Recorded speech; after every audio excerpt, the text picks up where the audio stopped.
Now into the next loser on my list, Brian Walsh. I briefly mentioned him either last week or the week before, but his trial is fully underway. It actually officially began earlier this week on Monday with opening statements, and now they're getting into the testimony. But Brian is accused of killing and dismembering his wife, Anna. This was back in January of 2023, though I want to be clear, her body has never been found. He also had very weird internet search history from the jump, which, in my opinion, definitely signals that he's guilty. He had searches such as how to dismember a body.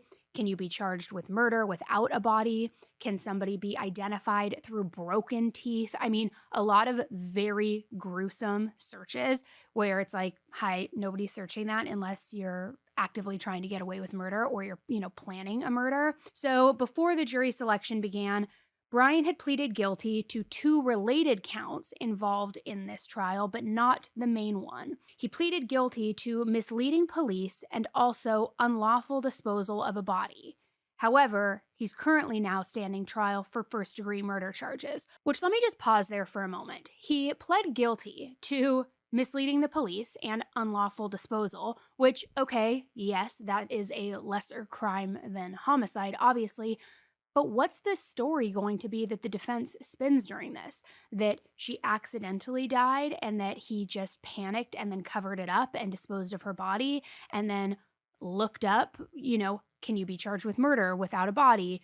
Can somebody be identified with broken teeth? That feels a little more sinister to me, but this is what the defense is going with, so it's going to be interesting to see how it plays out. But also, as a sidebar, get this. The same former state lead police investigator, Michael Proctor, might be a name that sounds very familiar to you. He was involved in the investigation of both cases Karen Reed and Brian Walsh.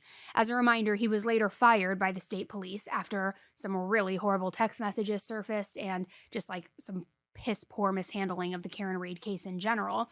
But now it has kind of become this point of contention and a potential area of defense for Brian Walsh and his legal team, because his defense team is planning on using Michael Proctor's controversial history to really question the integrity and the thoroughness of the investigation into Brian's case, Anna's case, all of the things that came from that investigation. They argue that the biases and the lack of supervision revealed in the Karen Reed case could have also tainted the Brian Walsh investigation as well. Which it's like this guy, Michael Proctor, the gift that keeps on giving, even though it's like, it's not a gift. You are literally ruining so many investigations, so many cases, and so justice for so many victims. So it's going to be interesting. I was going to say weird, but the better word is interesting.